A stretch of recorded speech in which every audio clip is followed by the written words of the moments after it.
but no matter how much you prepare to miss something, you'll always miss it anyways. Do I want to say this on the internet? I'm truly the best person I've ever met. Why is this necessary? It's such a heavy weight to carry and one that I wouldn't trade. And that's fine. And I have no shame. And you would probably say the same. To never like the boy who likes you better with your hair straightened. I am trying to figure out what the heck to do with my life. The way that makes me feel alive, I cannot explain it. So I'm obsessed with my therapist. She's a queen. You're allowed to change your mind and to explore new information. He's so sick of my shit right now. And I can promise you that every mistake I've ever made, I have made myself pay for it 10 times over. But if there's anything you learn about life, it's that the cringe is inevitable. No.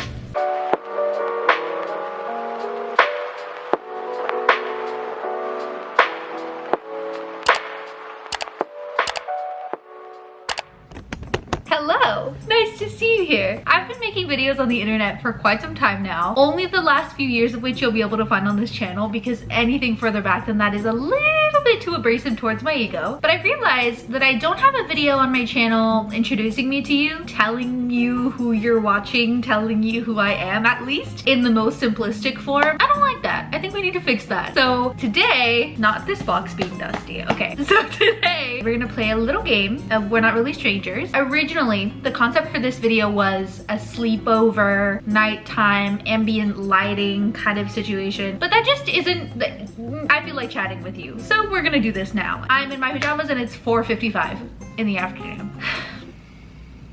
So is life. If you're not familiar with this game, it's associated with an Instagram account that is run by someone named Corrine. She had a concept for bringing people together and has curated a Pinterest-esque feed that is intended to initiate conversations and have gentle reminders and ultimately generate discourse from what I've gathered. So this card game is an extension of that and is intended to bring about deeper connections and deeper conversations with people who you might think you know very well or people who you don't think you know well enough. So if you've played this before, you know that it's actually meant to be played among multiple people, but we are gonna make do.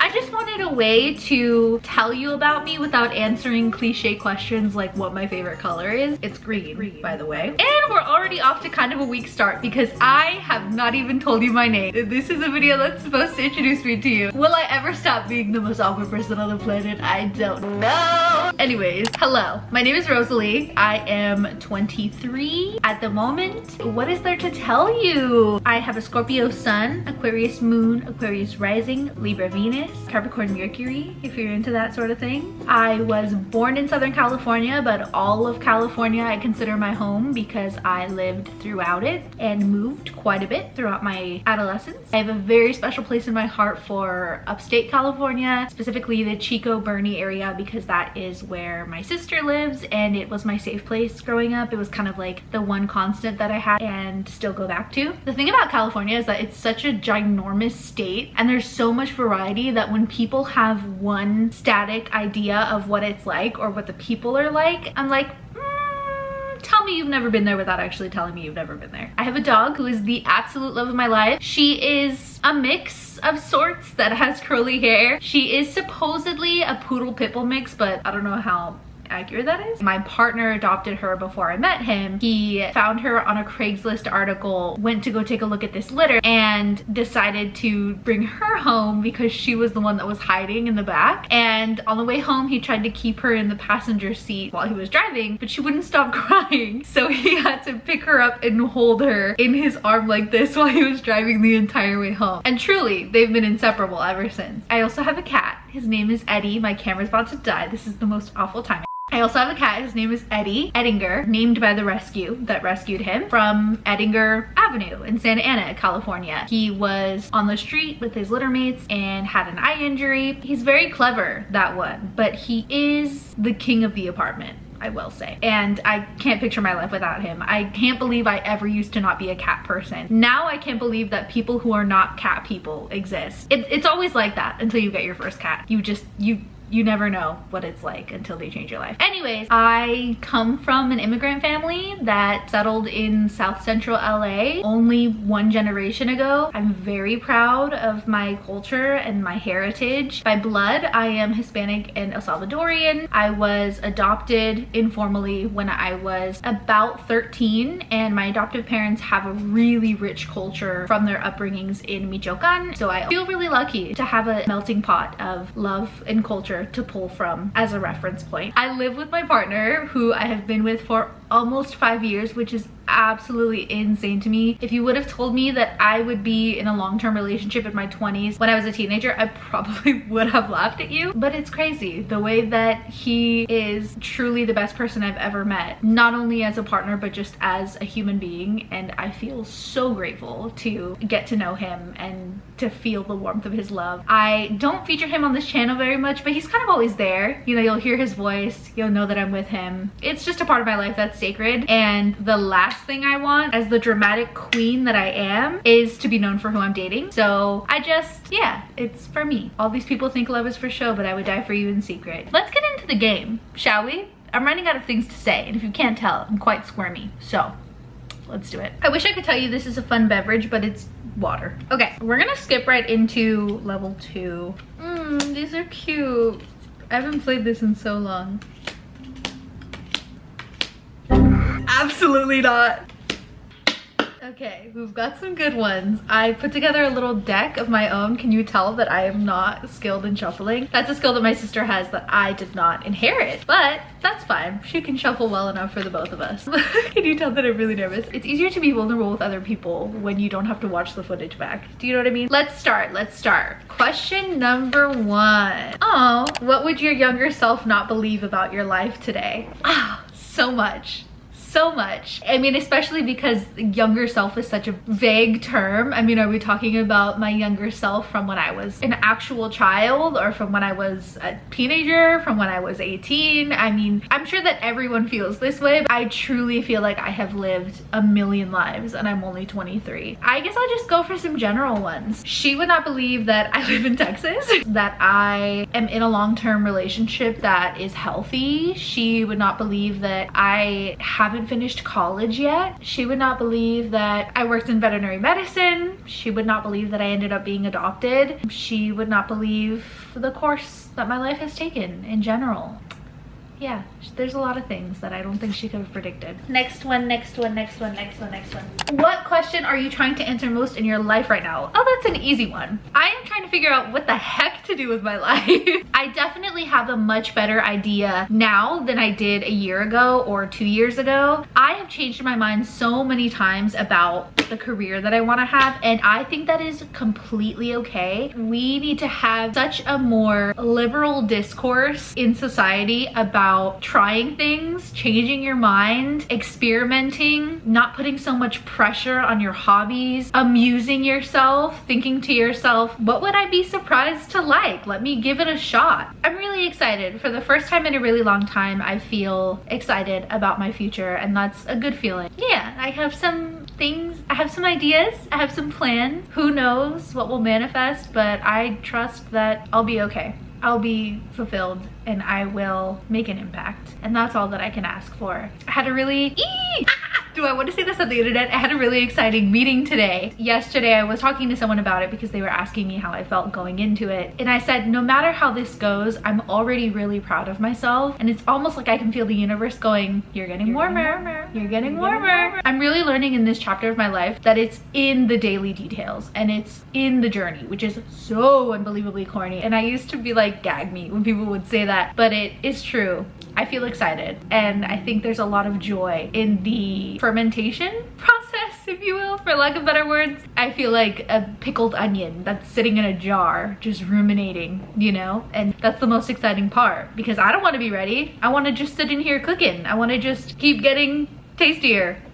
Anyways, next one. Okay, let's get a good one. Is there a feeling you miss? Of course, yeah. I miss driving down PCH with the windows down. I miss being freshly 18 and self-supporting, a lot to lose but a lot to gain, so much less informed than I am now, which I know is kind of an ignorant thing to say, but there's a certain level of peace that you have when you are not constantly inundated with the troubles of the world and news articles and realities of the things that people go through. It's such a heavy weight to carry, and one that I wouldn't trade to care so much about the state of the world and what I can do to change it. But I miss being young and oblivious, I guess. I miss driving to Malibu at 2 in the morning with my best friends, screaming to songs on the radio. I miss the last apartment that I lived in California. It was so homey and so safe to me in a way that I can't explain. And at the time, I do remember thinking to myself, I need to appreciate this because I'm gonna miss it. But no matter how much you prepare to miss something, you'll always miss it anyways. I do miss how much I paid in rent for that apartment because it was actually insane compared to everything I've paid since, but that's a conversation for another day. Yeah.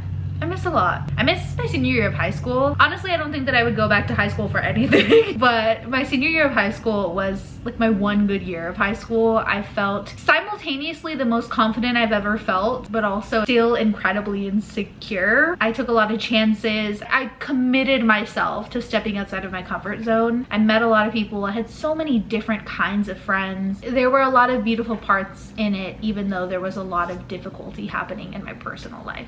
So yeah, I miss a lot of things. I probably look so ridiculous right now. What is something you wouldn't want to change about yourself? That's cute. Honestly, I would not want to change my inquisitive nature. I am somebody who is so curious, always wanting to learn. I always have my head in a book. I'm always reading an article on the National Geographic app. I'm always talking to people in public. I'm always listening and absorbing like a sponge. I always want to know why. I always want to know how. I'll be at the gym watching crash course videos on the treadmill. I am just such a student of life, and I really love that about myself because I think that that quality makes my next favorite quality about myself possible, which is I have a lot of humility when it comes to being able to be corrected or look at something in a different perspective or apologize or acknowledge my shortcomings. I am really proud of that. I think that as a society we have a lack of accountability, and believe me, I know every single mistake I've ever made like the back of my hand, and I can promise you that every mistake I've ever made, I have made myself pay for it 10 times over, which is not a good thing, but I'm working on it. Moving on. I also just love how thoughtful I am. It's one of my favorite compliments that my friends give me, or just the people in my life give me, that I pay attention to a lot of the small details and make it a goal to love people the way that they want to be loved versus the way that I want to love them. I think that there's a lot of space for being held in small phrases that we overlook, like I got you banana because I remember last time you didn't like the chocolate very much, or I set aside a gluten-free option because I wasn't sure if you could have this one. I don't know, there's just so much to be said about extra consideration and thoughtfulness.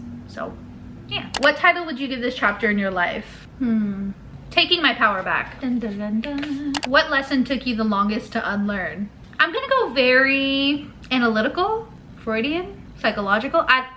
I'm gonna go very psychological with this one. It took me a very long time to work through, and I'm still working through, my cognitive distortions. I used to operate in such a framework of black and white thinking when it came to my judgments about myself, not so much towards the world. I've always had so much empathy for other people, and I've never had an issue giving other people the benefit of the doubt, but I've always held myself to such unfair and unrealistic standards. In the past few years since I've started therapy, working through that unhelpful bias has significantly bettered my life, most definitely. All right, how are you really? You know, I'm okay. As I've shared in recent videos, I was recently in treatment for some ongoing mental health issues, and I'm currently in recovery. I will always be in recovery, and I feel okay.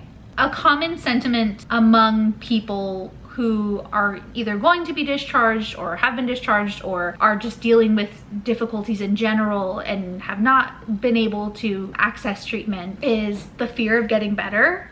I would have days in treatment that were a little bit better and it would feel like I was coming up for air, and then a couple days later I would crash again so hard, and that was difficult for me because it was just so unpredictable. I'm in a place now where I have learned to appreciate the good days when they come without spending all my energy and my time anticipating the other shoe dropping. I've really learned to take things day by day, and I feel incredibly proud of myself for being the person in my family to break generational trauma. It's a heavy weight to carry. It's a hard weight to carry. It takes a lot of resources, a lot of time, a lot of energy, a lot of finances, a lot of things that unfortunately require privilege. And I'm doing it. I'm doing the work. And it's hard and it's nuanced and it challenges me, but it is also incredibly rewarding when I have these moments of seeing the way that it impacts other people and realizing that I'm being a healthier participant in my life and the lives of the people that I love. And when I take inventory of my strengths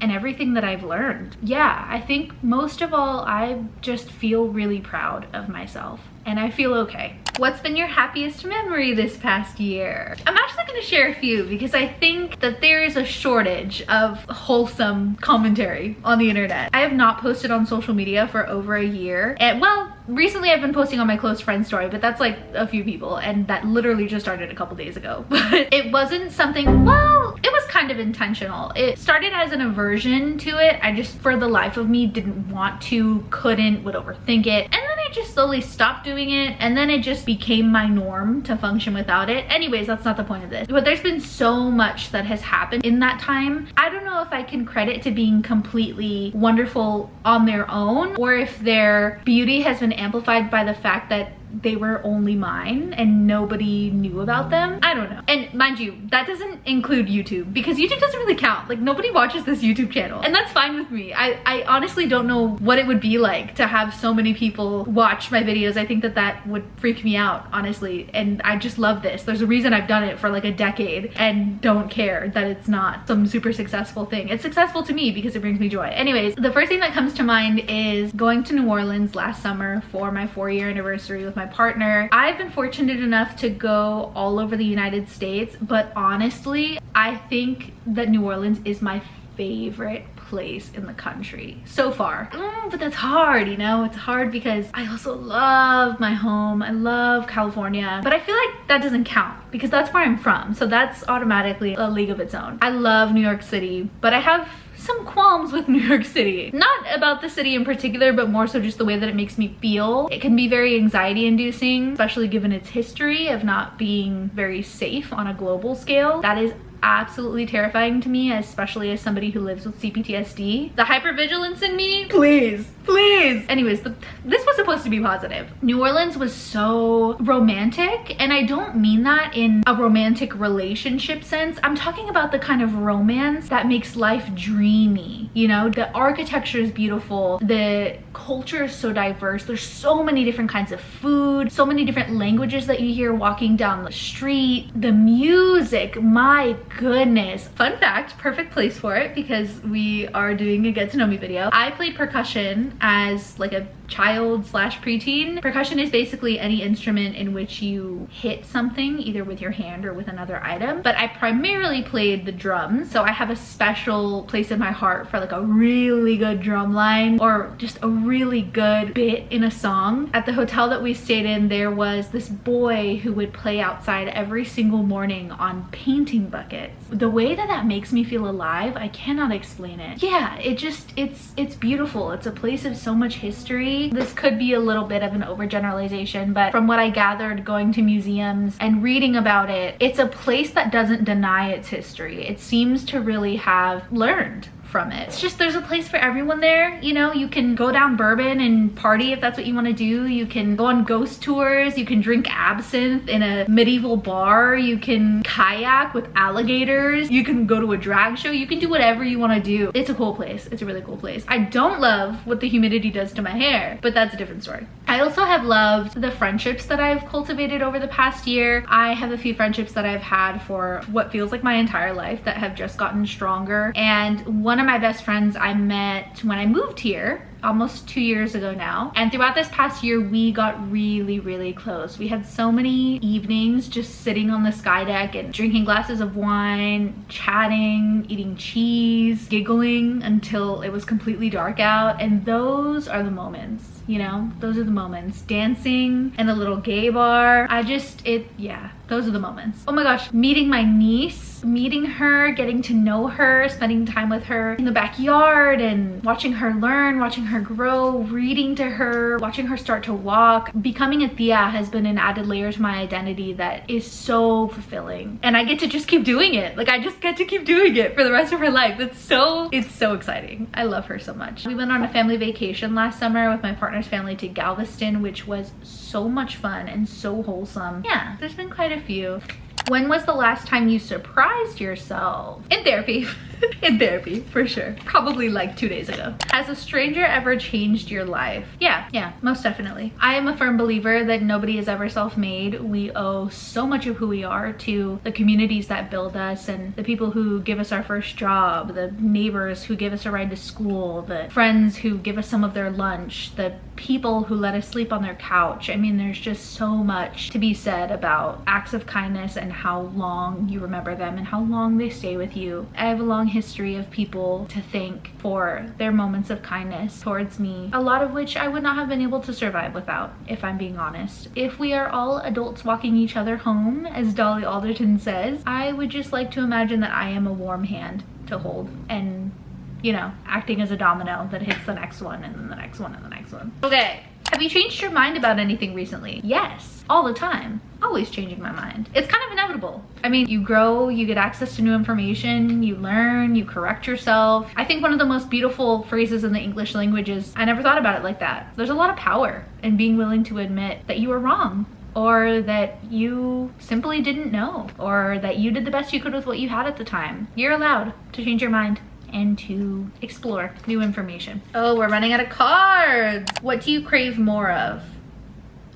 I would love another cat. I would love another cat. When the universe puts me in the right place at the right time and I have the perfect opportunity to rescue a cat that fits into our family perfectly and it's mutually beneficial, yeah, I want another cat. I crave jazz music all the time. There's a jazz club that we go to in Dallas that's dimly lit and has live music and really fun people and is in a really fun part of the city, and I crave that environment a lot. I crave the ocean so much. I think that's kind of inevitable, you know, the Torrance girl in me. I crave my sister and upstate California, just kind of being in our small town, wandering through bookstores. I crave being on the train and just like listening to a really good playlist and zoning out, looking out the window. I crave my therapy appointments all week. I love my therapist.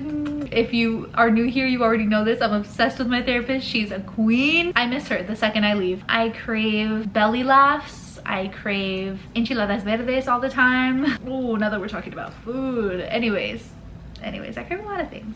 There's a lot of beauty. There's a lot of love, a lot of joy to be found in the little things. Ooh, there's a iced French toast matcha latte. That's a mouthful. That La La Land sells. It's a coffee shop that's popular here in Texas. I don't think they're in any other state. Oh no, yes they are. They have a location in Santa Monica, but it's a coffee shop and it's so good. Okay.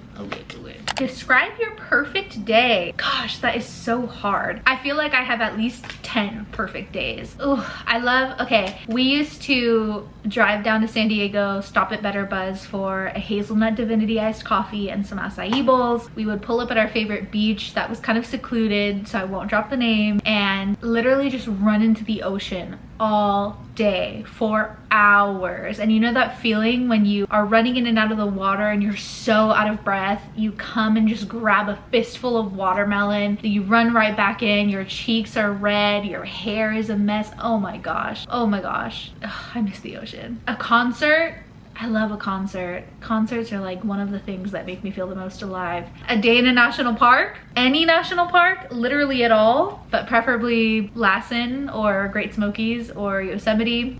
If I could do, okay, I can have my perfect day in the scenario. So I would do a road trip through the Grand Tetons, Yellowstone, Glacier, Rainier. What is that ring of parks? Olympic. What is the one with the big lake in Oregon? Crater Lake, and then end at Yosemite in California. Just do a big loop. Ugh, That would take more than a day, but they never said how long the day was in this hypothetical scenario. What if I could be suspended in time? When you're asked how are you, how often do you answer truthfully? Honestly, always. I think that it is an important leadership skill to show up honestly, and if you showing up honestly translates to you showing up in a way that might not be your best, I think it is a good reminder to everyone around you that it's okay to wear your heart on your sleeve, and that we are human beings who function on a spectrum of emotions, and it's impossible to always be polished and corporate and perfect. I would say that I'm pretty forthcoming. I didn't used to be when I was younger, but within the past 5 years or so, I've really become comfortable in the feelings, comfortable in the vulnerability. I think vulnerability is a superpower.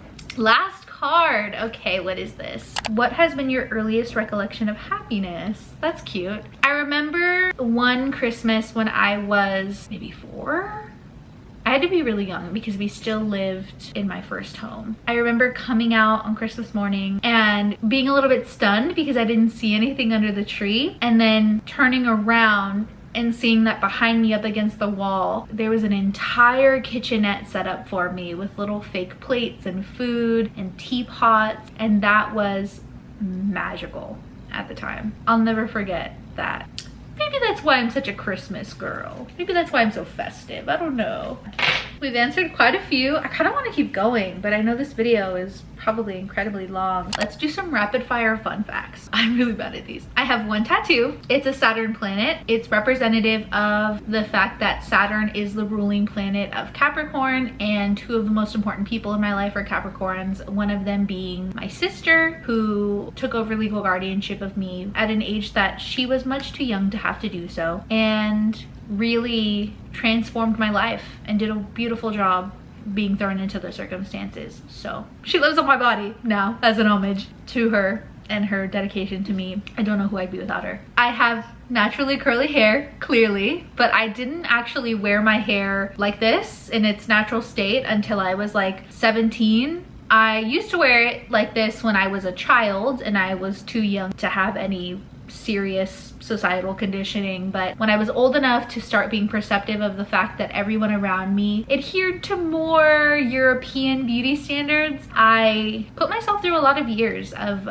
frying my hair with a flat iron and trying to perm it straight and dyeing it colors and really just trying to modify myself in any way possible. If there's any piece of advice I have, it is to never like the boy who likes you better with your hair straightened, period. If it's a woman who likes you better with your hair straightened, maybe you can compromise and straighten your hair for like 3 days of the week. I love to read. I read books and I identify with fictional characters like it is my job. I speak a couple languages. Apart from English, I speak Spanish. I wish that I could say that I was graced with the gift of it being my primary language, but that was not the case for me. However, I do like to think that it is a beautiful tribute to how much my culture means to me that I had the discipline to learn it myself and work at it every day. Shout out to my Duolingo streak. There's nothing like being in a place where you're the only person who can translate for someone and their face just glows with feeling seen in a place where they were previously terrified. So yeah. I'm currently trying to learn sign language. You can see my little training kit back there. American Sign Language. That's a work in progress, and that's okay. Okay, I think that's enough. Let me see if I can grab my cap to say bye to you.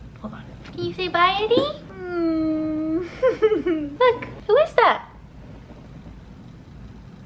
He's so sick of my shit right now.